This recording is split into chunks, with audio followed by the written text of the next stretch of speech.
Apresentação, a Helena realmente foi brilhante aluna na pós-graduação. Lamentavelmente, diante de indevida administração, a Universidade Gama Filho fechou as portas. Então, depois de um longo período de produção acadêmica até relevante, tendo a nota quase que máxima da CAPES, na pós-graduação, fechou as portas agora repentinamente e deixou os alunos assim na Rua da Amargura, porque realmente agora está se tentando ver como se compõe esse novo curso e tal. Então a universidade acabou praticamente. É engraçado, o Rio de Janeiro é uma cidade muito própria, né, porque em todos os lugares que eu conheço, as universidades privadas dão lucro, no Rio de Janeiro dão prejuízo, não sei porquê. Deve ser uma forma muito esquisita de administrar essas universidades ou de propósito já para que essas universidades sejam levadas à bancarrota. Mas eu queria agradecer a oportunidade de estar aqui, especialmente ao ministro Ricardo Cueva, que é meu amigo há muitos anos, estivemos juntos em Frankfurt, ele fazia doutorado na área ambiental, e eu era professor visitante, e ali convivemos de uma maneira muito íntima, muito intensa, e eu tenho um especial apreço pelo professor Ricardo Cueva, pelo ministro Ricardo Cueva, e daí a nossa relação muito próxima em torno desses temas jurídico-penais. Também é uma honra estar aqui, junto com o Geraldo Prado, com o Pier Paolo Bottini, que representam, assim, no direito brasileiro, uma posição essencial, posição exponencial, posições que refletem novas perspectivas de análise de casos, de abordagens nunca antes assim levadas a efeito pela doutrina penal e processual penal brasileira. Senhoras e senhores, o tema da causalidade é interessante porque quando eu fui subprocurador-geral da República, embora eu seja especialista em área criminal, eu participei de sessões na terceira turma do STJ e ali compunha essa terceira turma a ministra Nancy Andrighi, o ministro Sanseverino, o ministro Cueva, o ministro Massami Ueda, o ministro Benetti, anteriormente o ministro Humberto Gomes de Barros, o ministro Carlos Alberto Direito, então, grandes ministros que ali participaram desses embates. E ali, Helena, estava presente sempre a discussão sobre a causalidade. É um problema porque a terceira turma trata de matéria civil e as discussões eram muito intensas no tocante à causalidade, até em relação à causalidade ambiental, a danos assim relevantes para determinadas empresas e proporcionados esses danos por algumas gestões fraudulentas no âmbito da empresa. Uma série de condições, então, foram levadas à discussão e esse tema está sempre presente. Em uma certa ocasião, o ministro Cueva levou à consideração, disse assim, mas o professor Juarez Tavares tem uma obra sobre a teoria da causalidade, tinha a teoria do justo penal, e ali levou a efeito uma nova teoria da causalidade, em que ele retratava de uma maneira diferente a causalidade no campo civil. Eu fiquei muito interessado como ele adaptava a causalidade penal para o âmbito civil de uma maneira muito brilhante, capaz de, então, de ajustar a lei penal, a lei civil ao caso concreto e dar uma solução mais justa possível ao caso em exame. Bem, mas há um professor que eu deveria homenagear aqui, e é preciso que eu homenageie, o professor Winfried Hassmer, faleceu agora recentemente, em janeiro, foi vice-presidente da Corte Constitucional da Alemanha, um dos mais notáveis juristas que eu conheci, da Universidade de Frankfurt, catedrático de Filosofia do Direito Penal, e Hassmer tinha uma preocupação muito grande com a relação de causalidade, porque na Alemanha há muitas questões relevantíssimas de causalidade, não só no campo do direito das lesões ambientais, mas principalmente em lesões assim, que afetam um número indeterminado de pessoas. É conhecido o fenômeno do Contergan, da talidomida, e também do que se denominou aí recentemente o leather spray, ou seja, o spray para limpeza de couro, e que provocou enormes lesões, assim, quase que fosse um napalm na pele das pessoas que utilizaram esse produto, e isso levou a uma discussão muito grande. No caso do Contergan foi interessante por causa do seguinte, olha como o Hassmer equacionou essa questão. e aí a proposição dele no tocante à causalidade. No caso do Contergan foi o seguinte, as mulheres ingeriram Contergan, e que era um medicamento que tinha sido fabricado por uma indústria de cosméticos e que tinha efeitos benéficos para a gravidez. A gravidez transcorria sem qualquer perturbação, a mulher se vestia muito bem, podia fazer esporte e tal, e não sentia nada, nem enjoo, nem dor, nem nada. Só que os fetos nasciam com defeitos físicos irreversíveis. Aí, houve um problema. Submetido a o medicamento à perícia, se perguntou assim, a não ingestão do medicamento, o que produziria? Se as grávidas não tivessem ingerido o medicamento, o resultado teria ocorrido? Não. Artigo 13 do Código Penal. Olha só. Então, não havia causalidade, de acordo com o artigo 13 do Código Penal, a teoria da condição. Quer dizer, os peritos disseram, não podemos dizer, de jeito nenhum. A não ingestão do medicamento impediria o resultado? Não. Quer dizer, se as grávidas não tivessem ingerido o medicamento, o resultado ocorreria? Não. Então, não se sabia exatamente se aquele resultado, quer dizer, se ocorria ou não o resultado, ficou indefinida a relação de causalidade. Os peritos não puderam dizer com certeza de que a ingestão do medicamento produziria aqueles efeitos danosos nos fetos. Bom, a situação ficou grave e daí Hasselmer passou a enfatizar a causalidade de uma outra forma. Diz Hasselmer o seguinte, primeiramente, ele desperta uma descrença enorme numa causalidade fundada empiricamente, e diz exatamente assim, uma causalidade determinista não é válida para o direito, porque em relação aos homens, o que deve importar será exatamente normas e valores e não a relação de causa e efeito. Porque o que se destaca aqui para a decisão judicial, diz Hasselmer, não é o fundamento empírico, mas o conceito de liberdade que emprega na cultura ocidental. Essa é a ideia de Hasselmer para a investigação da teoria da causalidade. Mas é interessante observar que a teoria da causalidade ela suscita debates muito intensos. Em 1826, Jefferson convida um jurista inglês, radicado nos Estados Unidos, para escrever um código penal para a Louisiana e para os Estados Unidos. Alguns juristas menos assim, precavidos diziam assim, o Código Penal, o projeto era o Código Penal da Louisiana. Mas em Frankfurt, que tem uma biblioteca monumental em matéria penal, inclusive tem um dos raros livros de direito penal, que é o do Tiberius Decianus, que é de 1501, tem 5 exemplares no mundo, a Universidade de Frankfurt tem um dos exemplares, e ali, captando essas obras do Livingston, fui verificar lá o Código Penal para a Louisiana de 1826, e vejam como era a denominação do Código Penal. Sistema de lei penal para o Estado da Louisiana e para os Estados Unidos da América.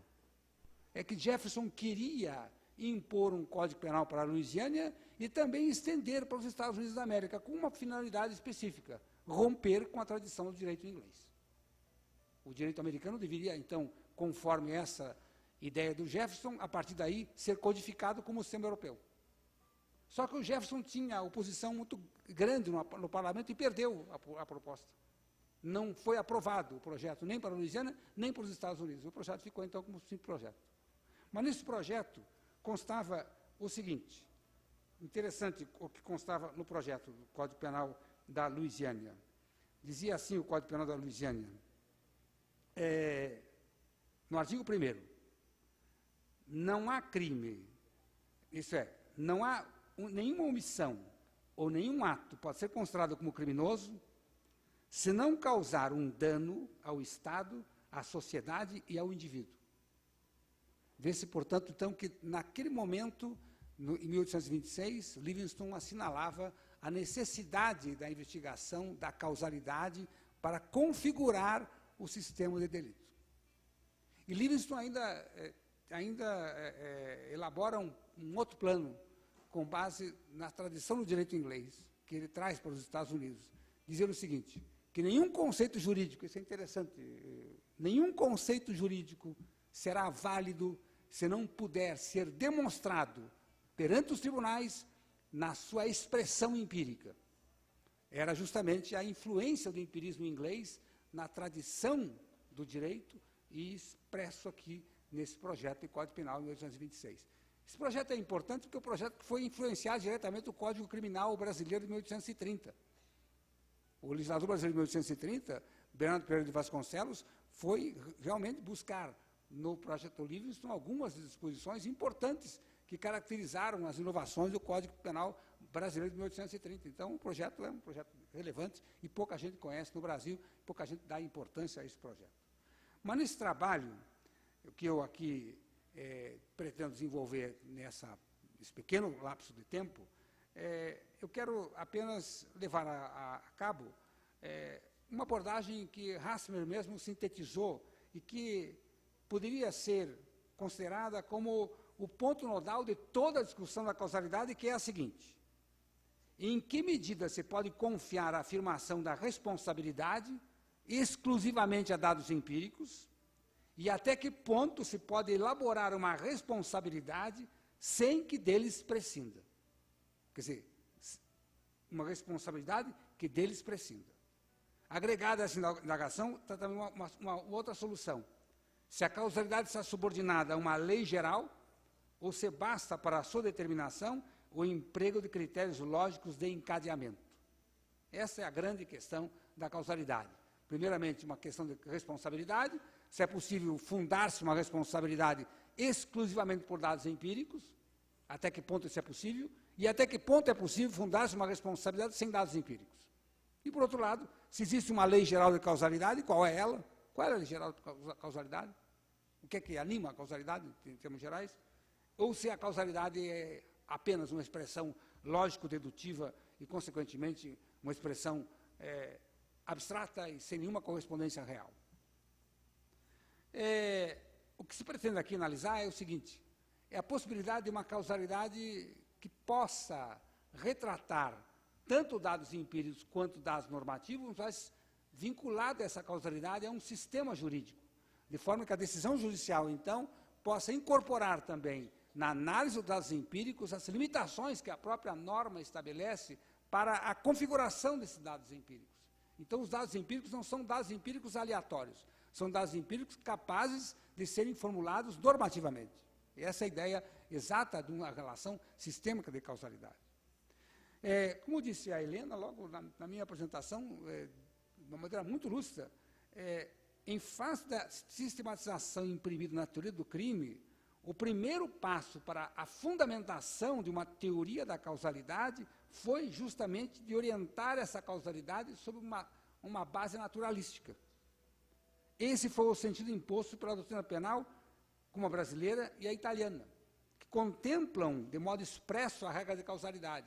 O Código Penal brasileiro de 1940, que no antigo artigo 11, hoje o artigo 13, que passou a contemplar a relação de causalidade como extrato fundamental da teoria do crime, se inspirou no Código Penal italiano, que diz exatamente a mesma coisa, ou seja, o artigo 40 do Código Penal italiano diz exatamente que o resultado que depende da existência do crime, somente imputável a quem ele deu causa, considera-se causa, ação, omissão, sem a qual o resultado não teria ocorrido. Então, o legislador brasileiro adotou essa teoria. Teoria da condição, que é a teoria justamente de fundo naturalístico e que impregna toda a ideia de argumentação jurídica daqui para diante. Mas a causalidade no direito penal é geralmente construída sobre elementos singulares. Por exemplo, a conduta de A e o resultado morte de B. Para concluir que a conduta de A produziu a morte de B, os juristas se satisfazem, primeiramente, com o critério de eliminação hipotética, que está na base da teoria de equivalência, e depois, diante de algumas dificuldades, vão se socorrer de outras teorias, como a teoria da causalidade adequada, da prognose posterior objetiva, da teoria da causa relevante, que deu lugar à teoria de Metzinger sobre causalidade juridicamente relevante, e assim por diante. E, modernamente, quando estão com mais dificuldades, vão se socorrer da chamada moderna teoria da imputação objetiva, descartando completamente a ideia de uma discussão mais profunda sobre a causalidade. Na verdade, a teoria da imputação objetiva é uma teoria muito interessante, mas ela eliminou, desde logo, a necessidade de se aprofundar o exame da causalidade. Porque ela já afirma que, bom, tudo bem, vamos, com base na teoria da condição, afirmar a causalidade e vamos solucionar as questões agora com base na teoria do risco, do aumento do risco, da diminuição do risco, do incremento do risco, do alcance do tipo e assim por diante, e por isso nós já resolvemos o problema da causalidade, não precisa mais discutir a causalidade. Mas não é assim, porque há alguns aspectos que ficam de fora do problema da teoria do risco. Por exemplo, no caso dos crimes omissivos, mencionados aqui pela Helena. Como é que na teoria dos crimes omissivos é possível retratar-se a teoria do risco? Aumento do risco ou diminuição do risco nos crimes omissivos?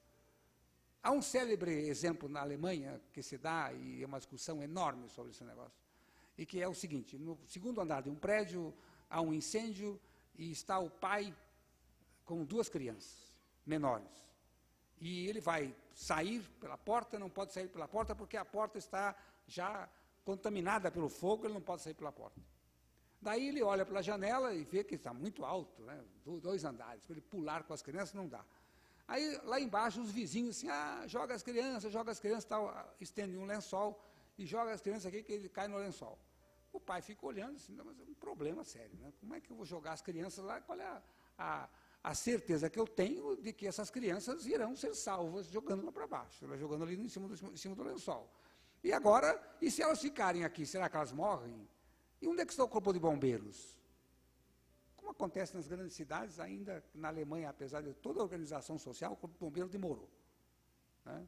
No Rio de Janeiro e em São Paulo, por exemplo, com o trânsito infernal, é impossível saber se o corpo de bombeiro vai chegar suficientemente no horário ou não. Até um desembargador no Rio de Janeiro morreu sufocado dentro de um apartamento lá no Leblon, porque o corpo de bombeiros não chegou. E ele se jogou pela janela, porque estava sendo sufocado. Agora vejam que ironia do destino, né? Ele havia feito do apartamento um bunker, porque ele tinha muito medo de assalto, tinha colocado portas de uma maneira assim muito blindadas e tal, e ele não pôde abrir as portas, porque no incêndio o aço dilatou e as portas não abriam. Vejam que ele morreu exatamente por a máxima de segurança que pretendia. Quer dizer, a segurança exagerada também produz a morte. Isso é uma coisa interessante. Aconteceu mesmo. E o corpo de bombeiro não chegou. E quando chegou o corpo de bombeiro não tinha água para jogar lá. Foi um negócio incrível. Porque quando abriram o hidrante não funcionava. São coisas incríveis, né? Mas aconteceu isso na Alemanha também. Quer dizer, o exemplo não é o exemplo brasileiro, é o exemplo alemão, em que o corpo de bombeiro tarda para chegar e o sujeito desesperado não sabe o que fazer. Se ele joga as crianças pela janela ou se ele mantém as crianças no apartamento. E se ele jogar pela janela as crianças morrerem, vão dizer assim, está vendo, ele matou as crianças. Porque ele causou a morte física das crianças, atirou as crianças pela janela e causou fisicamente a morte, produziu a morte das crianças, por ato comissivo. Agora, se ele mantém as crianças no apartamento e as crianças morrem sufocadas, mas ele era garantidor e ele realmente fez com que as crianças morressem e não tomou nenhuma atitude. É uma situação delicada, né? É um impasse terrível. Esse impasse não é resolvido pela teoria do risco. Esse impasse tem que ser resolvido pela teoria da causalidade e não pela teoria do risco. Porque pela teoria do risco, de qualquer forma, há um risco que ele tem que debelar em face dele ser um sujeito garantidor do bem jurídico das crianças. Veja, então, que o aprofundamento da teoria da causalidade é importante não só para o aspecto de uma elaboração concreta da responsabilidade, mas também de verificar até que ponto o direito penal pode exigir das pessoas algum comportamento. Bom, por outro lado, se a questão da causalidade é uma questão que envolve não apenas um dado naturalístico, mas também dados normativos, é preciso verificar até que ponto se pode criticar o dado empírico da causalidade. E aí ocorre um fato interessante. Uma professora alemã, a Ingeborg Puppe, diz que os juristas sempre entenderam a causalidade sob a perspectiva de uma força, um agente produtor de efeito. Mas, diz ela, a noção de causa hoje está posta em dúvida pela ciência, que desde a termodinâmica quer contemplá-la como meio de um critério estatístico ou como uma das variantes da probabilidade. Então, praticamente, hoje, essa ideia da condição sem a qual o resultado não teria ocorrido, ela é um pouco modificada para mostrar o seguinte, espera aí, como é que eu posso dizer que uma condição é causa do resultado, causa necessária do resultado? Qual é o critério que eu utilizo? Ou o critério da probabilidade, ou o critério estatístico, ou um critério de suficiência. E qual é o critério que eu uso, afinal de contas? Para dizer que uma condição é uma causa do resultado, porque sem essa condição, o resultado não teria ocorrido. Ou com essa condição, eu posso dizer que o resultado ocorreu. Quer dizer, o resultado foi produzido por essa condição. Qual é o fundamento para eu afirmar essa relação de necessidade? A ciência moderna diz que, olha, não tem outro fundamento, a não ser a variação infinita do que se possa denominar como probabilidade. Daí surge uma questão interessante. O professor alemão, uma vez eu perguntei para ele como é que esse negócio da probabilidade, como é que se relaciona a probabilidade com a relação de certeza e necessidade. Ele assim, é possível. Veja bem, por exemplo, vamos pegar um mapa aqui da Alemanha. Se você pegar um mapa da Alemanha, você vai ver que muitas cidades, muitos pequenos locais, não estão mencionados no mapa. Mas você pode verificar, por exemplo, que alguns rios também não estão mencionados no mapa, não estão indicados no mapa e tal. Mas é evidente que se tem um rio caudaloso, alguns afluentes ele deve ter, porque nenhum rio caudaloso se torna caudaloso sem afluente. Então é claro que é provável que houve um engano no mapa e que há efetivamente afluentes nesse rio, claro. Aí está a teoria da probabilidade. Quer dizer, eu posso olhar um mapa e verificar nesse mapa que efetivamente os acidentes geográficos aí não constantes devem existir em face de uma análise do contexto. Bom, se é assim, então, se eu posso dizer que o fenômeno da causalidade não é um fenômeno puramente lógico-dedutivo. É um fenômeno que está necessitado de um contexto, ou de uma análise de contexto. Isso no plano puramente empírico. Então, a relação entre um conceito empírico e um conceito lógico de causalidade pode produzir controvérsias infinitas se não forem levados a efeito essas relações de lógica ou de empíricas da causalidade em face de um contexto.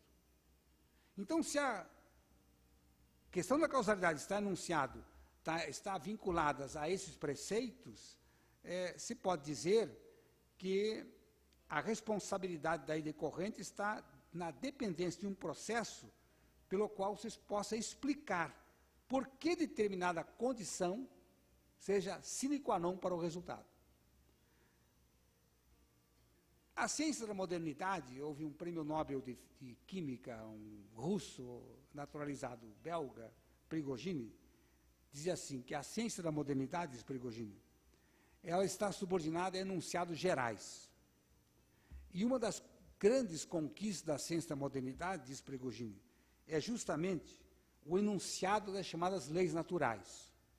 Mas essa ciência da modernidade, daí a aquisição do prêmio Nobel, é contestada por ele, porque diz ele que a ambição da ciência moderna está fundada num ideal que não corresponde à realidade dos fatos.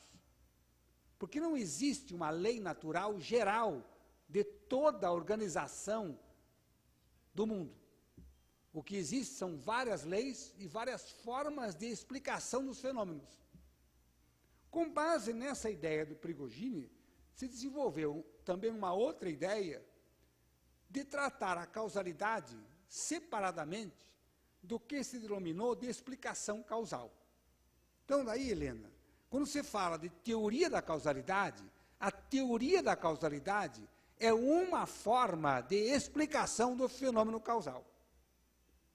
Só que, modernamente, com o giro linguístico que se propôs com Wittgenstein, já não se pode mais dizer que há uma distinção, que há uma absoluta distinção e incompatibilidade entre o que se descreve e o objeto descrito.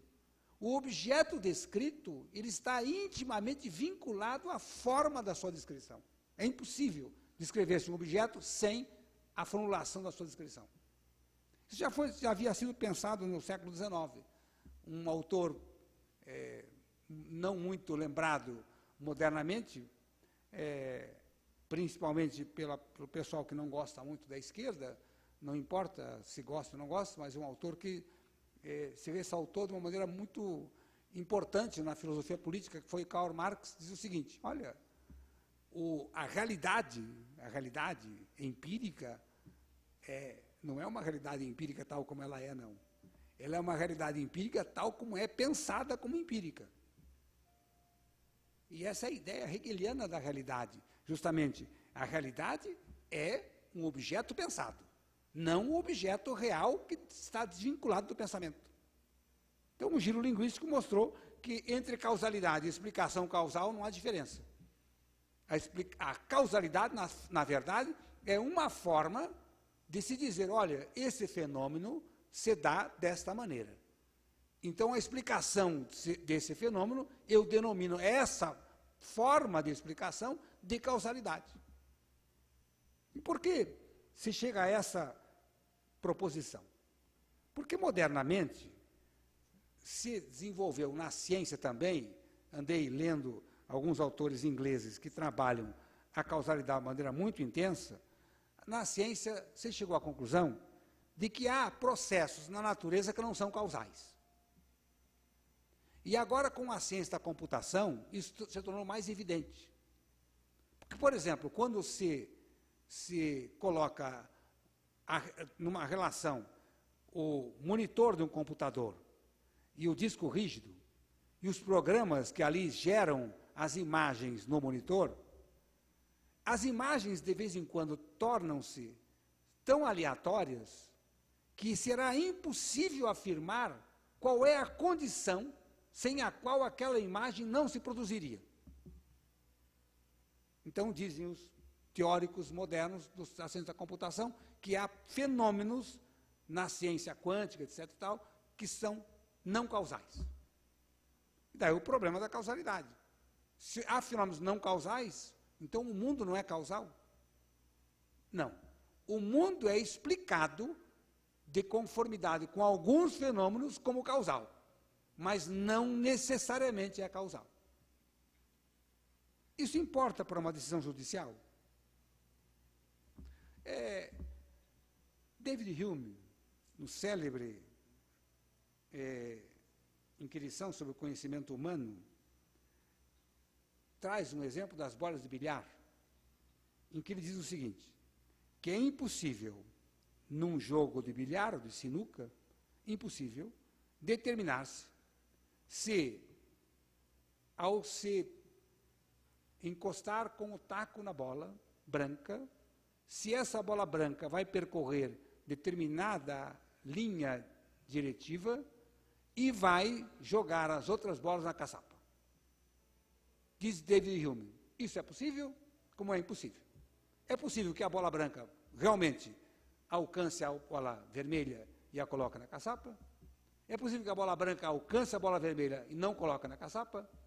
É possível que a bola branca se choque com a vermelha e, em vez da bola vermelha ir para a caçapa, a bola branca vai para a caçapa? E é possível até que, por um desastre por parte do jogador, que o pano seja rasgado com o taco e não há nada. Então, diz ele, é o problema da causalidade. E o que assinala essa relação da causalidade de que a bola branca, se chocando com a vermelha, colocará na caçapa? É a regularidade dos fenômenos. Então, dizer assim, a regularidade, sim. Eu posso dizer que regularmente, se um bom jogador utilizar o taco regularmente de uma maneira tal, batendo na bola branca contra a vermelha, é possível que a bola branca vá cair na caçapa. mas não há uma afirmação absoluta de necessidade de que, naquelas condições, a bola vermelha cairá sempre na caçapa. Não, não pode. Sempre não. Provável. Então, aí que está a grande relação, que Hume já desde logo dizia, da relação de causalidade com base no sistema da probabilidade. Ontem houve uma chuva torrencial aqui em Brasília, quando cheguei aqui na abertura, uma chuva torrencial, e eu me lembrei aqui, então, com essa chuva torrencial, de um caso contado por Carnap, uma alegoria assim, levada a efeito por Carnap, Rudolf Carnap, aquele célebre filósofo da escola de Viena, do Círculo de Viena, e Carnap tinha uma ideia interessante dessa história. Diz Carnap assim, pois é, imaginemos que alguém sai na rua e olha um céu maravilhoso, isso acontece no Rio de Janeiro muitas vezes, né? Céu azul, fantástico, de repente cai uma chuva torrencial e o sujeito se molha todo. E aí o Carnap diz assim, pois é, pode acontecer da pessoa se molhar do seguinte modo. Uma pessoa está passando na rua, tem uma poça d'água, vem um ônibus, isso é comum no Rio de Janeiro, os ônibus fazem qualquer coisa, passam por cima daquela água suja e molham o sujeito inteiro. Então, diz assim, está vendo? Esse motorista é responsável porque eu estou molhado. Não diz Carnap, aí está uma atribuição de responsabilidade para alguém em face de um processo causal que eu posso explicar, que é um processo causal. Tem um ônibus, a água estava ali quietinha, veio um ônibus, passou ali e tal, e me molhou. Agora, imaginem que ele anda na chuva, sem guarda-chuva, vai se molhar, ele vai atribuir a quem a responsabilidade? Ao célebre São Pedro, no Diário Popular? Então, diz Carnap assim, pois é, quando o ônibus molha o sujeito, ele pode dizer assim, eu tenho então uma possibilidade real de atribuir a responsabilidade, quer dizer, tenho uma capacidade real de atribuir a responsabilidade para o motorista do ônibus e assim pedir uma indenização. Pelo menos que ele mande o meu terno para a lavanderia. Mas quando eu saio na chuva e me molho repentinamente porque eu não tenho guarda-chuva, o que me resta? Apenas proferir imprecações. Nada mais. Porque não há uma identificação da condição causal para quem se possa atribuir uma responsabilidade. Essa ideia de Carnap é interessante porque mostra que no campo do direito, o problema da causalidade está vinculado à conduta humana. Se o problema da causalidade está vinculado à conduta humana, então está claro que o conceito de conduta, já que a causalidade é uma forma de explicação dos fenômenos, é imprescindível para também fundamentar a afirmação de causalidade. Por outro lado, há muitos autores que dizem que a causalidade corresponde a uma lei física geral, com base na certeza e tal. Mas essa lei física em geral, ela é levada a efeito apenas como um dado capaz de gerar discussões em torno da qualidade dos objetos que compõem o fenômeno que pode ser explicado como fenômeno causal. A primeira dificuldade para a admissão de uma lei geral da causalidade reside em distinguir realmente os fenômenos causais e não causais e a ponto de dizer como eu posso aplicar uma lei geral de causalidade a fenômenos não causais. E há uma segunda dificuldade, é que se uma lei geral de causalidade ainda subsistir, é indispensável saber também como eu posso explicar um fenômeno da causalidade sem estar me vinculando a um conceito de verdade. Eu vou explicar o fenômeno, olha, dessa maneira aconteceu. Ah, aconteceu dessa maneira, muito bem. E quer dizer que o que eu estou afirmando é verdadeiro. É. Agora eu tenho um problema. Se o que eu estou afirmando é verdadeiro, eu dependo agora do conceito de verdade. O conceito de verdade é aquele pelo qual eu afirmo que um pensamento corresponde à realidade? Ou o conceito de verdade é aquele que resulta de uma afirmação coerente com a realidade? Uma afirmação que também decorre de outras afirmações coerentes sobre o mesmo objeto? Ou é aquele objeto, aquele preceito, aquele conceito que decorre de uma visão de consenso? O critério de verdade leva a essas conclusões. Ou há um critério de verdade por correspondência, ou há um critério de verdade por coerência das afirmações, ou há um critério de verdade por consenso. Mas, no fundo, tem um problema. Se, desde o século XIX, se diz que o que se pensa não é correspondente exatamente ao que é real, como real empírico, que o real empírico é, na verdade, já, desde logo, captado pela pessoa como um real pensado, e não como um real empírico, independentemente do pensamento, então o critério de correspondência é um critério falho. É um critério puramente hipotético. Por outro lado, se eu digo que o critério de verdade corresponde à coerência dos enunciados, eu posso dizer, bom, é possível que determinados fatos sejam coerentes nas suas afirmações, mas isso não corresponde à verdade. Bertrand Russell, esse notável filósofo inglês, dizia uma vez assim, fazendo uma ironia com os americanos pragmatistas, dizia assim, pois imaginem, todos dizem assim que fulano de tal ontem tomou chá com torradas. Mas pergunto eu, e se ele não tomou chá com torradas? As afirmações todas são coerentes, mas não correspondem à realidade, porque na verdade ele não tomou chá com torradas. Então não é verdadeira a afirmação coerente de todos que digam que ele tomou chá com torradas. Então, numa decisão judicial pode ser que haja uma coerência total de testemunhos de que determinado fato aconteceu dessa maneira e o fato não aconteceu daquela maneira.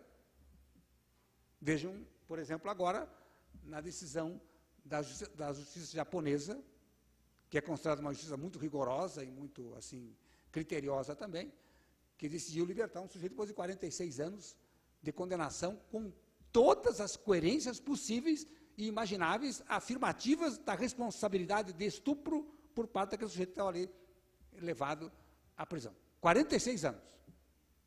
Depois de 46 anos na prisão, no Japão, o sujeito é libertado, porque pelo teste de DNA se comprova que efetivamente não era ele o estuprador.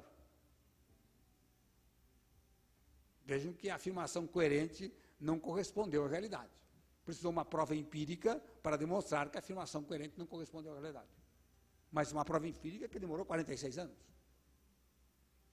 Bem, essas são objeções que se fazem em relação à causalidade. Por quê? Vejam, por exemplo, como é difícil equacionar uma teoria da causalidade. Alguns autores, um autor alemão que já morreu, que era um grande professor de filosofia, o Stegmiller, diz assim, pois é, o problema é que a causalidade pode estar fundada na metalinguagem, na linguagem objeto, na regularidade, na probabilidade, na suficiência das condições, na transmissão de energia. O problema, então, diz Stegmiller, na verdade, a causalidade está dependendo de uma única coisa, de uma decisão acerca do que efetivamente aconteceu e do que não aconteceu. Então, a decisão leva em conta o contexto no qual o fenômeno se desenvolve para afirmar, não, realmente, diante dos dados aqui presentes, não importa a probabilidade, não, eu posso afirmar a causalidade ou posso negar a causalidade. A responsabilidade continua sendo incerta, portanto, em face desses dados aqui presentes. Há uma proposta, e agora vou caminhar para o final, há uma proposta de dois professores alemães radicados nos Estados Unidos, que fugiram durante a guerra, que foi Hempel e Oppenheim, de uma lei de causalidade com base na regularidade e na probabilidade. Diz assim, essa lei da causalidade. A chamada dedução nomológica da causalidade. Diz assim a dedução nomológica da causalidade. As condições antecedentes e as proposições universais devem ser levadas em conta como aquilo que nós denominaríamos causa. Mas, por outro lado, deve-se também levar em conta a possibilidade de que, com base na interpretação dos antecedentes das proposições universais, se chega à conclusão de se poderia explicar o resultado pela causa.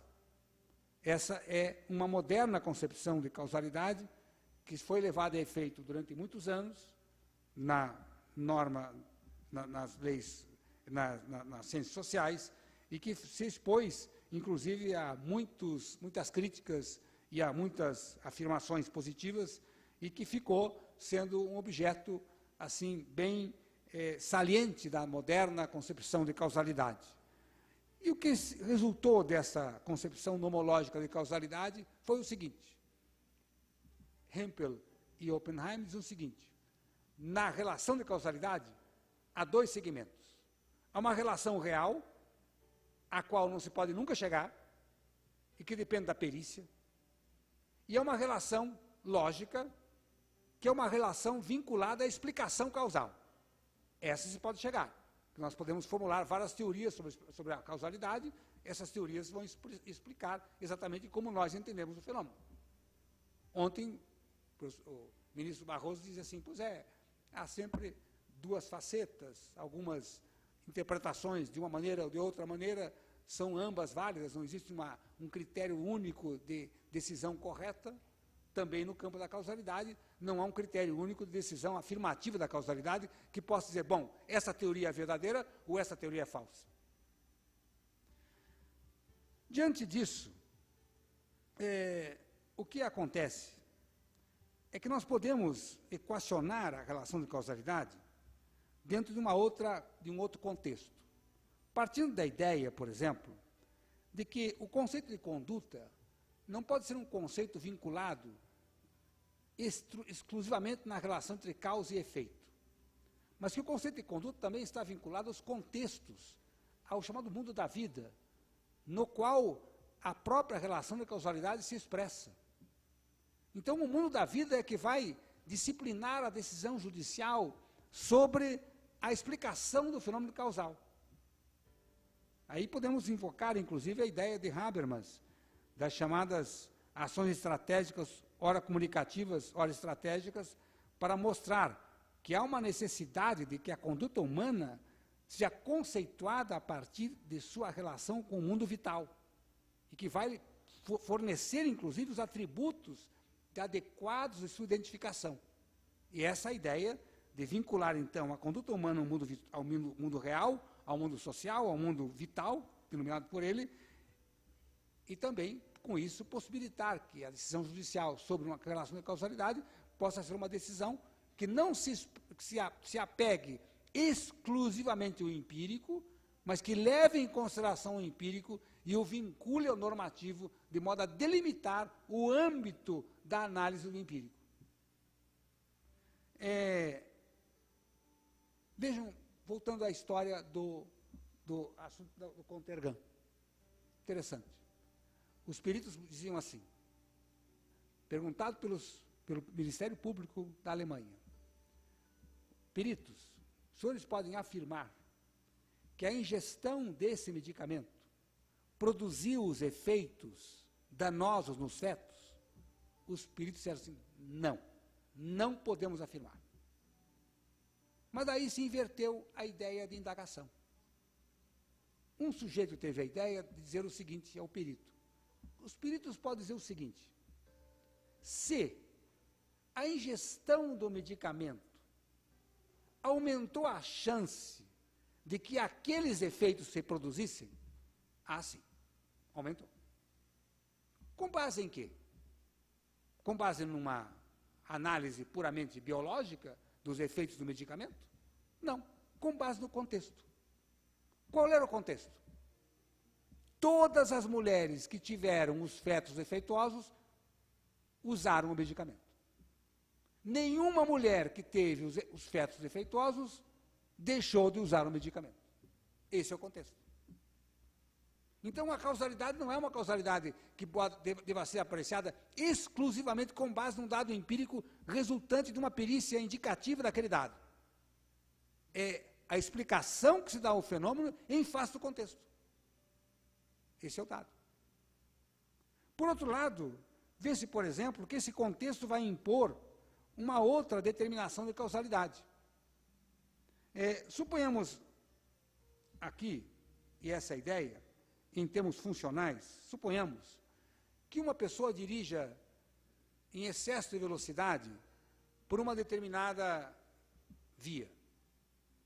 E, quando passa embaixo de uma passarela, alguém se joga da passarela e é colhido pelo automóvel e morre. Na verdade, houve um excesso de velocidade do motorista, o sujeito se jogou na frente do motorista e morreu. Aí, várias teorias foram elaboradas para isso, para verificar se há responsabilidade ou não do motorista, e há até uma inversão absurda de uma ideia, diz assim, mas espera aí, com base na teoria do risco, diz assim, não, o motorista não aumentou o risco da produção do resultado, por isso a responsabilidade dele deve ser excluída, embora a causalidade esteja presente. Sim, mas por que não aumentou o risco da produção do resultado? Porque se ele vindo a 120 km por hora, ele matou a vítima. Mas se ele viesse a 315 km por hora com uma Ferrari, ele passava tão rápido pela passarela que se o sujeito se jogasse lá de cima, não seria colhido pelo automóvel. Então, o excesso de velocidade não se traduziu no resultado real. Essa é a ideia da imputação objetiva. Mas nós podemos aprofundar a relação de causalidade nessa hipótese e dizer o seguinte: quando se tratar desse fato, não se pode analisar a relação entre veículo e vítima. Deve-se analisar a relação entre veículo e norma que disciplina o tráfego de veículos. Porque a norma que disciplina o tráfego de veículos proíbe excesso de velocidade em determinadas vias, mas não está impregnada de um significado de também proibir o excesso de velocidade para evitar que veículos não atropelem pessoas que se joguem de uma passarela sobre o seu capô. Então, há uma determinação da norma de cuidado diferente daquela expressão que concretamente se verificou.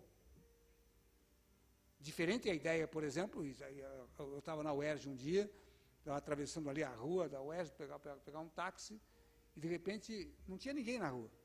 Aí eu atravesso a rua e vem um carro longe lá. O sujeito acelera de propósito para me dar um susto, ou sei lá o que, me atropelar. Evidentemente, claro, o problema de atravessar a rua é que a norma de trânsito diz o seguinte: você se mantenha numa velocidade adequada para possibilitar que seus pedestres forem atravessar a rua, possam fazê-lo com alguma segurança. Mas a norma de trânsito não impõe que o sujeito mantenha uma velocidade X para evitar que pessoas se joguem de uma passarela sobre o veículo. Isso é impossível. Então, há realmente uma delimitação da análise do contexto em face do significado da norma que disciplina a velocidade proposta naquele dado. Isso é interessante, que, por exemplo, também, na Alemanha, por exemplo, as autobahns, as rodovias, elas não têm limites de velocidade. Não tem. Fiquei impressionado uma vez que fui a Hamburgo e um amigo meu disse assim: você vai para Frankfurt, eu tenho uma carona, nós vamos com o meu carro e tal. Ele tinha um carro potente, viemos com o carro, e estávamos a 220 km por hora, e ele olhou assim, olha o que vai passar do nosso lado aqui. Passaram 2 carros que sumiram na nossa frente. E ele disse: sabe que carro aquele? Nem vi direito. Eram 2 Bugatti, cuja potência é de 1.100 cavalos. 1.100 cavalos um carro. E andam na velocidade, nas estradas alemãs a mais de 300 km por hora. E é permitido isso. É permitido. Então, se é permitida a velocidade a mais de 300 km por hora, vejam então como a disciplina da causalidade naquele país é diferente do que se poderia imaginar. A explicação do fenômeno causal tem que ser levada em conta em face do contexto. A norma autoriza alguém a andar a 300 km por hora. Se, por exemplo, a 300 km por hora, uma velocidade terrivelmente perigosa, é assim, mas a norma autoriza. Portanto, a explicação causal tem que estar vinculada também às delimitações da própria norma que disciplina aquela atividade. Há muitas coisas a dizer sobre a relação de causalidade, e o que eu posso dizer também é que a decisão judicial é uma manifestação de justificação do fenômeno. E, portanto, eu posso resumir toda a ideia da causalidade no seguinte: a relação de causalidade se confunde com a própria explicação causal. Essa, por sua vez, não constitui uma simples afirmação de dados empíricos, mas implica uma decisão que tem como pressuposto um determinado conceito de conduta e um critério de verdade. E posso concluir: a apreensão da realidade e da causalidade não é uma operação de simples identificação, de simples registro ou modelagem, mas de justificação de critérios postos em execução para demonstrar que aquele fato se deu daquela maneira. Portanto, cabe na decisão judicial uma análise do fenômeno da causalidade, não em face exclusivamente dos dados empíricos, mas sim em face do que se disciplina normativamente acerca desses dados empíricos. Aí eu posso dizer que a decisão judicial é realmente louvável, porque decidir em cima desses aspectos e levar em consideração o contexto e todas as condições que interferem na produção do resultado, deve ser louvada como uma decisão que deve ser tomada dentro de um Estado democrático e, consequentemente, asseguradora da liberdade individual. Muito obrigado.